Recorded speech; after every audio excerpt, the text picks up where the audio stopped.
Hello everyone, welcome back to my channel. I hope you're having a great holiday season. Today I've got something very new for you all. I'm gonna bring you some translations of the Chinese commentaries on the AIC 2020. It is from the GCS region. If you don't know what the GCS region is, GCS is the Taiwan and Hong Kong Professional League for Arena of Valor, and this year they produced the winning teams for both APL and AIC 2020. They've got some really great strategies and quality content for Arena of Valor, and it really fits our mission at NA Glory for me to try and just make this translation available for North America. Translating the 30 plus minutes of content is going to be really tough for me. So if you find this useful to you, give me a like, give me a sub, so that I know I should be making more of these contents in the future. So we see now on the ban picks, Elandor has already been used by both sides, and for SGP, really, Slayer lane wise, Lubu and Omen are going to be two very difficult heroes for SGP to counter. The key point here is that Mad Team also has Hayate. If it was Lubu or Omen, there is always like a Roxy or big tank kind of, then you can counter that. However, there is the Haya. Yeah, if I pick an Amelie or a Roxy and I suddenly see Haya, oh, entire game, I can't do anything. Alright, then now we are in the third ban pick for the third match. Over here on SGP, Omen was banned, and on the MAD side, Ryoma was banned. Alright, and for this one, MAD actually picked to be the red side. Yes, it's very clear why MAD wants the red side, because from the global ban picks wise, they already have an advantage. So instead of doing first pick, they want to instead the last pick to counter the enemy team composition.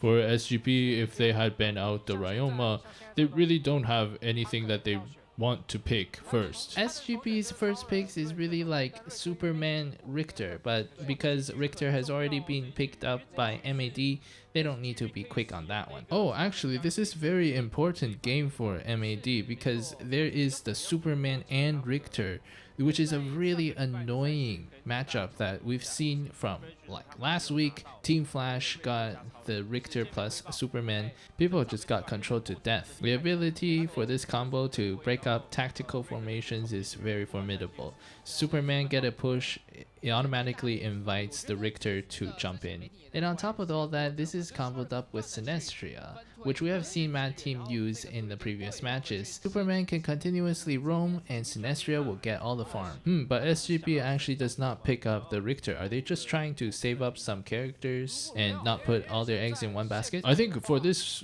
situation right now, MAD only has the Yena and the Raz. There's no need for Richter to come out yet. So you might as well combo the jungler with the Superman. And so here's a Sinestria pick. You need someone who can push in the lanes as Superman is roaming.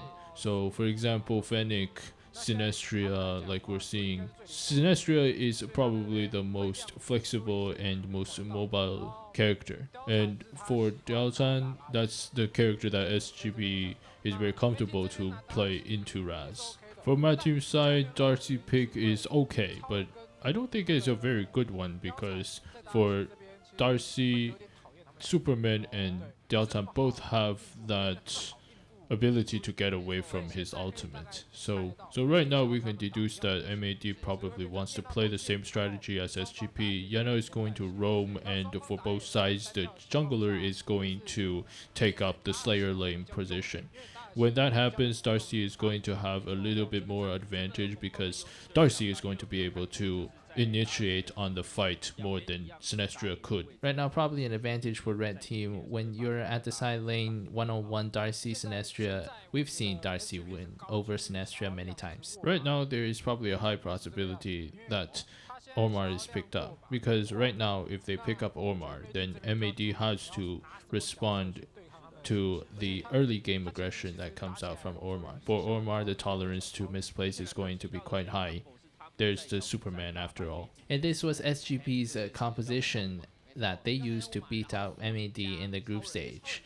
Diaotan Ormar. Yes, and being able to pick up the Superman and the Sinestria gonna be very useful to be able to pile up all that farm onto this jungler. Oh, here also getting hovered on the ban. So right now SGP wants, there's only Morin, Cafferty, Tal, Lavio. I think SGP, maybe let's not talk about their marksman first. Maybe they need to consider first if they... Oh, Zip? Oh, I think over here the Zip is pretty good. Because here, if Superman forces a fight on the entire team, everybody can be protected. And even very good for Diao-chan's freeze. What do you think? I think for Zip, early game is a little bit weak. Cuckoo's Zip on protecting the backline is very, very good. So maybe over here if they pick it and lock it, then yeah, we could be pretty confident with that. Yee? Brunhilde? And Wonder Woman.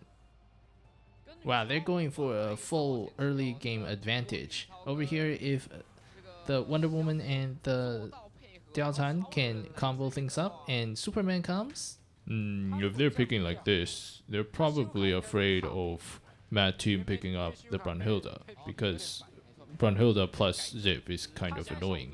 And taking a look at the support adjustment, it's continuously going towards the early game. They want to just use the early game to break Mad Team. So right here, I think Omar is the better one. It really fits SGP style a lot better. It feels like they're really focused on the early game fights, forcing those out. And after the buff for Ata, it doesn't feel like a bad choice for SGP. Wow, a Talonus? Wow. This I think a little bit difficult, because for Ata, one ultimate and Talonus only has one flicker, so you're completely reliant on the Zip to save her. Yes, it's not really like Morin, where if you, as long as you have the stacks, you kind of have a self-protection mechanism. But again, Morin early game just too unforgiving. For Talonus, a little bit better. Yeah, at least have that crit chance and damage coming out. I could see that for the Talonus, probably the ultimate and 1-2 kind of combo to slow the Superman. You can put some pressure onto that Superman. But against Ata, you're really going to be really reliant on your flicker and your support to protect you. If you pick it like this, my team is going to have to be really careful in the early game. I mean, right now for the marksman with movement skills, there's only Slims and Fennec, and you can't really justify using it as a marksman instead of jungler. Actually, I think for my team, if they were a little bit more confident, they could have picked up the Malloc. It would be good for the major objectives. However, if they don't pick Malloc, this kind also has a reason. It might feel that it is too easy for Brunhilde. If Malloc was picked, it's gonna become like this composition is too heavy-footed. You can't really play against a fed Brunhilde or a full build Brunhilde. Unless you got that Zip to drive in with the Zip roll, then you would have a chance. Yes, but there's also the Diao-chan, which makes that one combo, one init kind of plays very difficult. And I think over here, Ata actually counters the Zip a little bit. You know, like the sunken ship can just control where Zip is going to be able to roll. Alright, and there was the video casting team from both of the regions cheering each of the team on. Here is the third game officially underway between SGP and MAD. Oh man, I mean, from the group stage, the Ormar and Diao-chan combo was just so good. I mean, Ata is okay. Yeah, from what I've seen also, his Ata is just so-so. Yeah, I think he just really wants to pick it up for the Zip. But, you know, if your ultimate comes down and it's not good, sometimes I feel like you actually make it worse. It's really dependent on what the terrain looks like. Alright, and here for the jungle, Superman kind of coming in here a little bit, but nothing really came out of that. For Bang, he's starting with a red start, then he's probably going to go to the middle after. It's very rather a steady opening.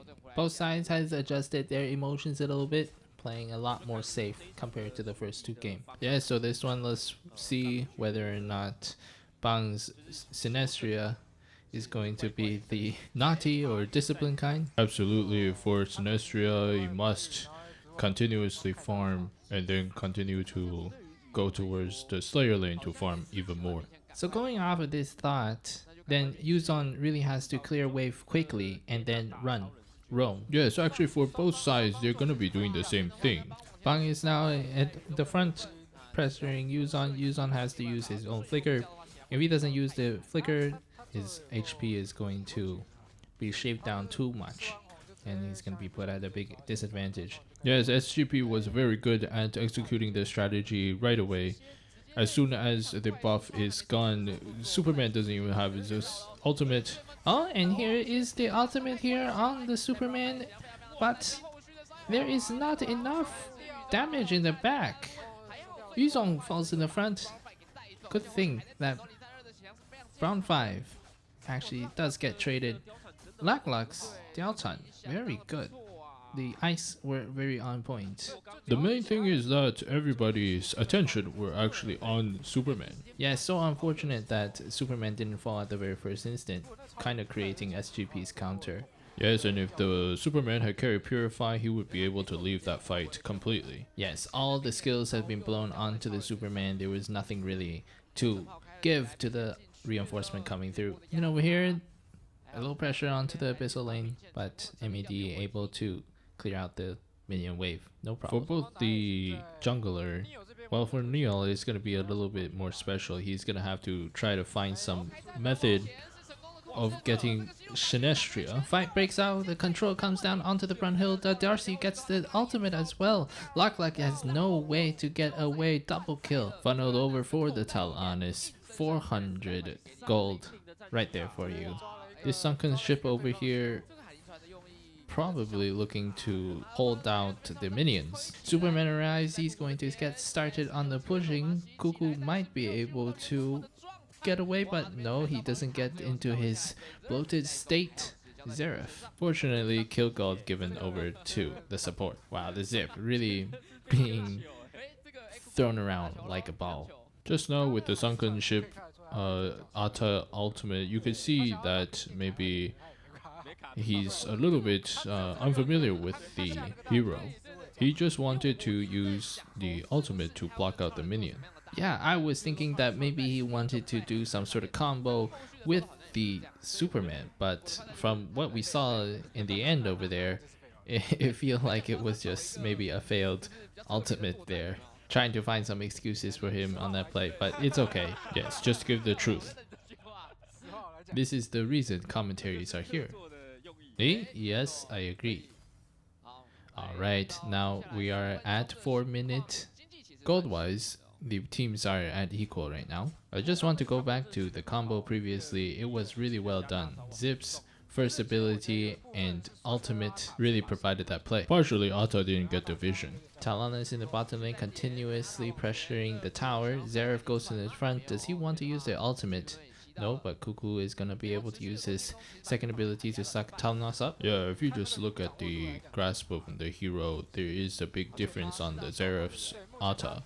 Right now, there's not really a lot of meaning to his motions, he's just receiving damage. This Matt team's a trio lane, successfully being able to get the Abyssal Dragon, and in the top half, the duel of Jungler and Slayer, not really a clear advantage. What is clear is the strategy to clear jungle and then go up to the Slayer lane to clear. Yes, but Baron 5's Superman seems to be really disrupting Neil's rhythm. Earlier on at the red side, I think Bronze 5 also was able to become a nuisance. For Neil here on the Darcy, it is very unfortunate because he has to get the blue. And for Sinestria, however, after he gets the blue, he doesn't have to consider coming down to get their own red. He could just go directly into the enemy's red side.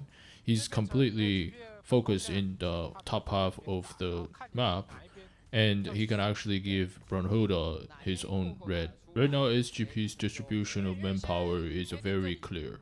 There are two battle theaters, and SGP is just giving Mad Team the choice to decide which side they want to commit the fight to. Right now for Mad Team, they have a slight advantage in the trio lane down here, but if they move any one of their members to help support the top half of the map, SGP can still make a comeback in terms of the bottom lane fight. And now adding on to that, Darcy has to get the blue buff, which is going to increase his pathing length and his jungle clear time. It's a matter of the map.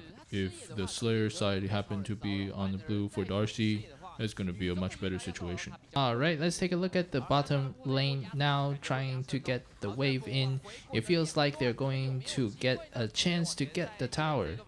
They're trying to get in front. Cuckoo is stuck in the sunken ship. Yuzong is here also. Nothing much is going to come out of that one. Both sides are just breaking off. Cuckoo was kind of stuck in that boat, just not able to do anything. Forced boarding. Up at the top, Neil is taking his own red buff, but Bang is here. But he's still able to get a nice result for Darcy against the very well farmed Sinestria. Game time is now at 7 minutes in the bottom lane. Fanta actually gets frozen. Xerath gets to the front. A little hook and they're gonna peel back. Yuzon is here, is going to be a 4 people rallying. Talon is mercilessly using the commotion to take down the tower. Now for Mad Team, they're going to have to take this advantage on the Abyssal lane to rotate and put pressure onto the other areas of the map.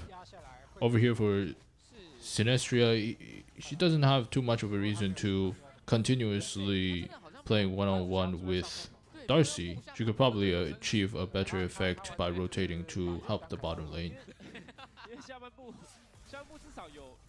Oh, and over here, Bronze 5 actually getting caught out a little bit, but a little bit, about 40% health is kept. Xerath goes forward with the ultimate.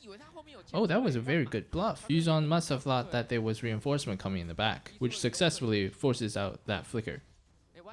Eh? You were talking about earlier. Oh, yes. I was saying that on the topic of Sinestria rotating, because they have Zip, even if Sinestria spends a lot of time trying to pressure the bottom lane, Zip could just suck them up and get out of there. For Sinestria, it's a little bit about trusting her teammates and just farm.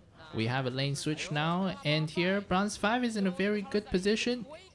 His push, however, we talked about the Zip being able to counter enemies wanting to make plays on a grouped up bunch of allies.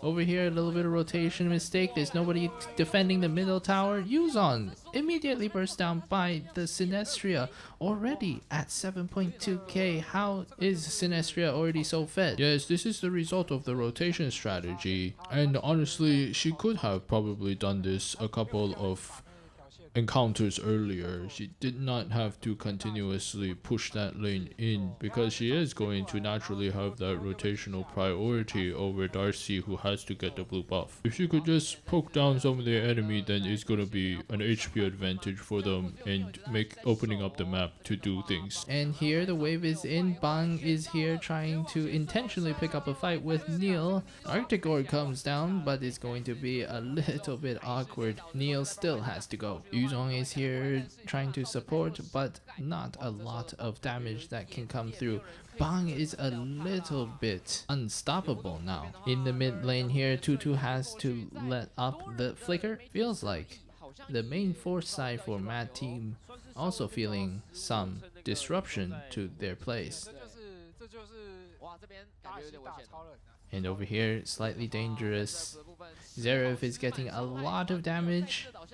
Neil killed in the bottom side is slightly awkward. In the top lane is now going to die. And back to the bottom, Yuzon, last drop of health. Bang can just finish that off. Bang with a 1 versus 2. He has probably gotten his power spike that he needs. Yeah, and this is where I really thought that the Zip pick here really it was going to be a little bit too passive, especially when you have picked up a Darcy. I remember at the start of the game I said if the enemy is able to invade into the jungle, Darcy is really not going to be able to develop that well. And right now this is exactly the situation.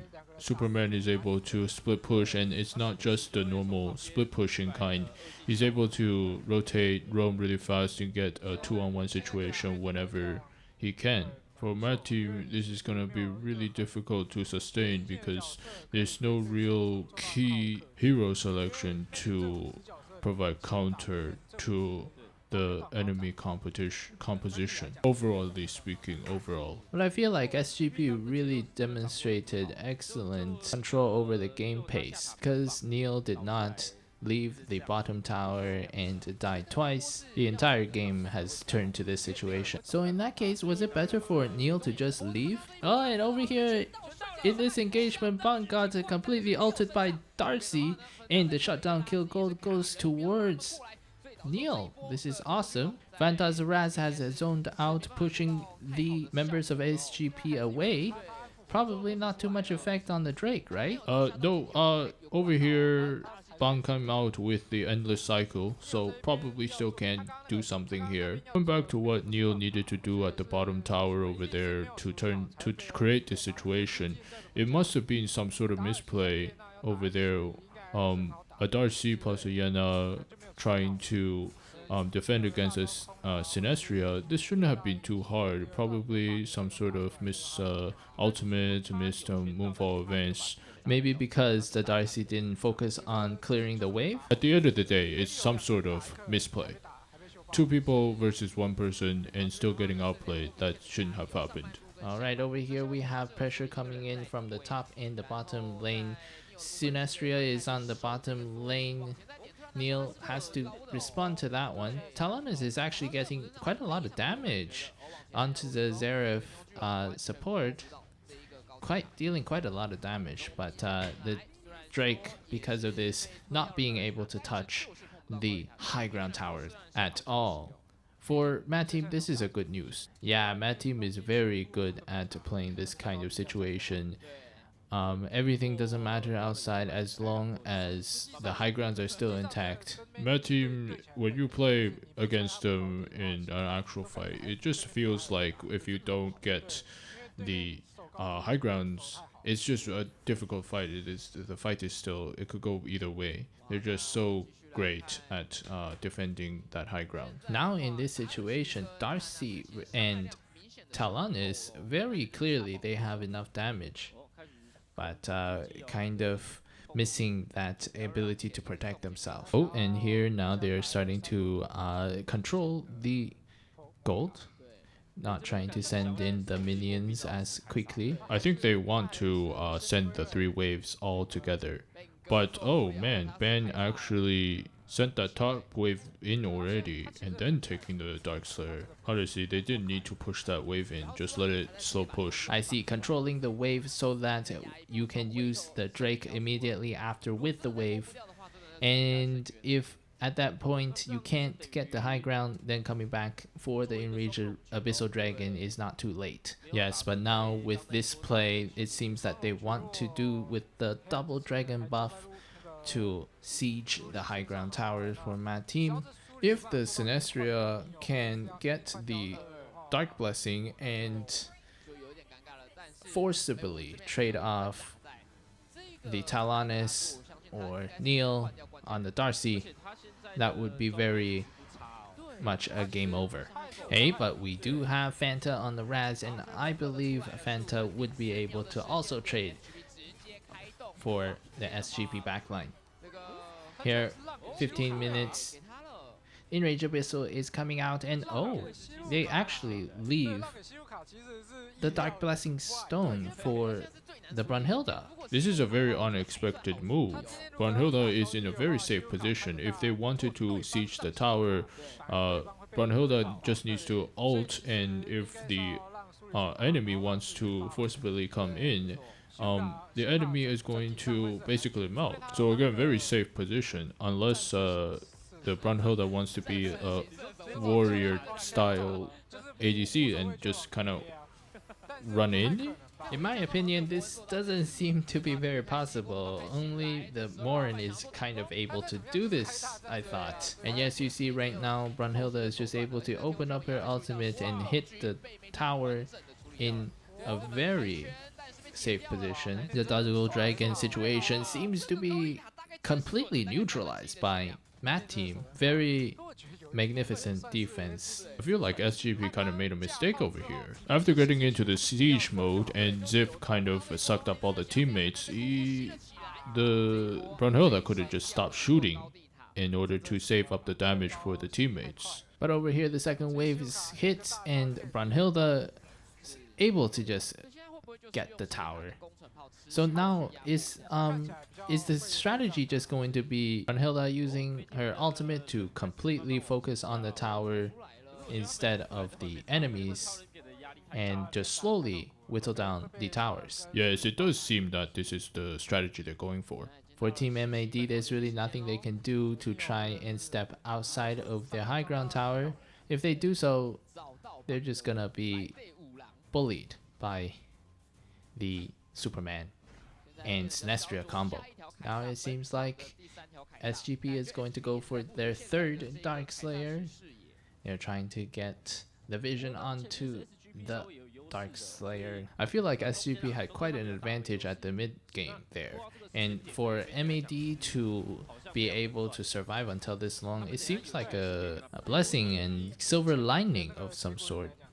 Because now that they're into the late game phase, you should be able to win some team fights. I think Yuzon's entrance into the fights are going to be very important.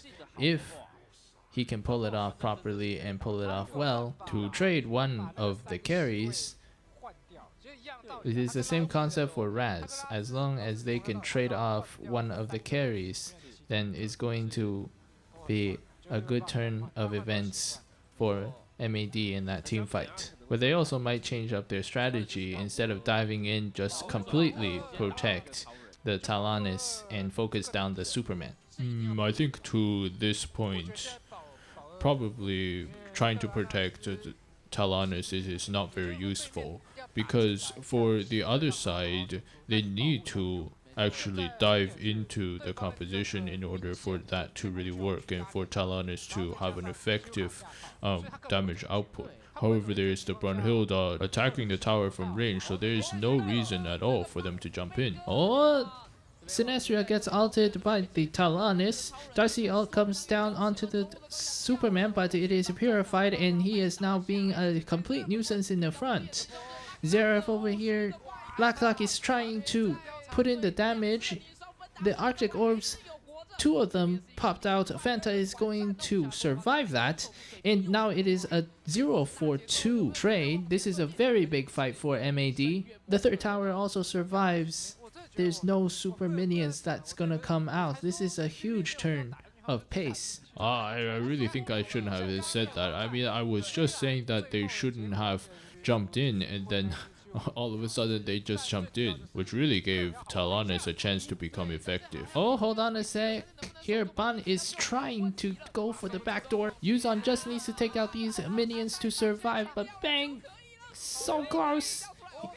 Yuzon survives. However, Fanta is jumping in. Ban gets the ultimate off, but oh, what just happened? Fanta, is he gonna be able to combo it down? There is his energy surges connecting. Hey, if this is the case, 40 seconds on Bang, 37 seconds on the Brunhilde. This is a 5-on-3 scenario, and Zip is able to protect the minions. Here comes Zip. This is it. Come sing along with me. Let's go. Yuzon is going into the forward. Yuzon, however, sacrificed himself, but here all the damage. Oh yeah, this is no problem. The minions are in, and congratulations to MAD, bringing the score for the series to 2-1. Wow, I think this one, oh my goodness. Hey, hold on a second. Coach Fanta, try to be very careful in the next little while over here about what you say. Well, if I was SGP's coach, I would probably be very frustrated, very angry for the fight that they went into the mid-core push, the middle tower push. If Brunhilde didn't run away, maybe they still had a chance. Okay, fine. So if they ran away, that's fine. But yeah, and Bang over there with the Sinestria, after he sees that Yuzon had cleared the wave, he just needed to walk away from that. yeah, unfortunately, I feel like as if I have made a curse or something on them. I really got to feel the terrifying power of Coach Fenta's prophecy, or curses rather. Okay, let's watch the highlights back. Over here in the beginning, there's really quite rhythm for Matt team, and for the gold, it was all focused on 2-2, so that's pretty awesome. And for the middle though, however, it was kind of based on Bang's Sinestria, his personal ability, his personal micro outplays. Here is the first time that the Darcy gets shut down. This is not Neil's problem, but the second time, because it was a 1-on-2, but then the next time it was kind of just 2-on-1, and Bang was able to change that. And here is the situation over here. Oh, I want to take a look at what happened. Yeah, Brunhilde was here in the back. Oh no, where is Brunhilde going? Brunhilde was trying to bring the Dark Slayer in, the Draken, but his teammates was still there. I mean, for Brunhilde, if she didn't want to fight, that was good. I mean, that is reasonable. But over here, Raz with the power surge. Sinestria didn't make any attempt to dodge that. That is really quite unfortunate over here. And here in the final fight over here, Zip rolling in with the minions, and Dalanis' damage completely destroying out Xerath. Congratulations to Matt team again. Well, I mean, I really felt that was like a curse over there. I mean, as long as they got the middle tower and they just retreated, you know, that's it.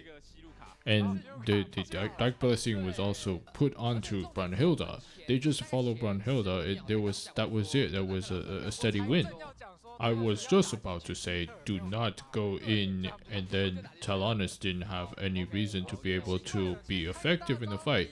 But then, oh my goodness, like just Brunhilde opened up the ultimates in the siege mode and completely just be able to forcibly take out the high ground tower. Oh, I don't know. It's okay too. I mean, a little bit more of these kind of situations is also good for learning purposes, right?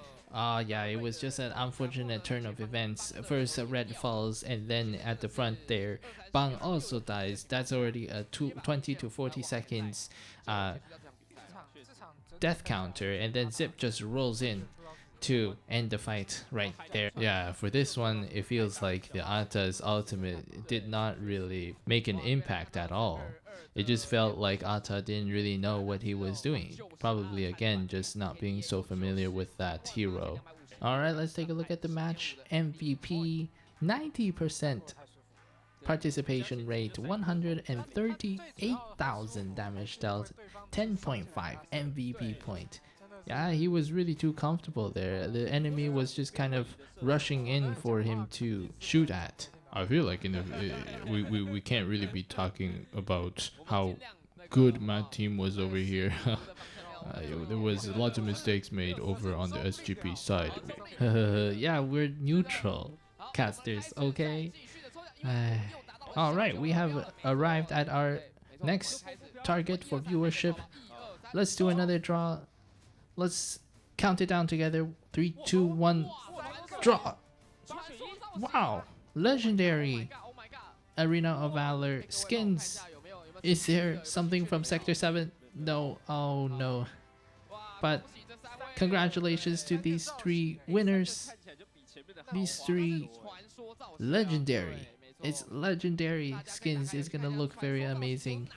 Chat room, open up the game. Tell us what is the skins that they are giving us.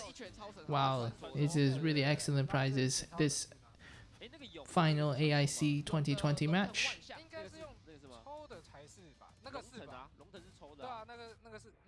Wow, these are a lot of skins that I don't have. Did you get the draw? No? Oh, that's too bad. But that is okay, because if we have a new high for concurrent viewers, the game officials will release another draw. So quickly get more of your friends and family over here to watch the championships. Alright everybody, well that was the translations for the game 3 of the AIC 2020 championship match. I hope you enjoyed my effort. It was very difficult to get a fluid shoutcasting the way that they have done it.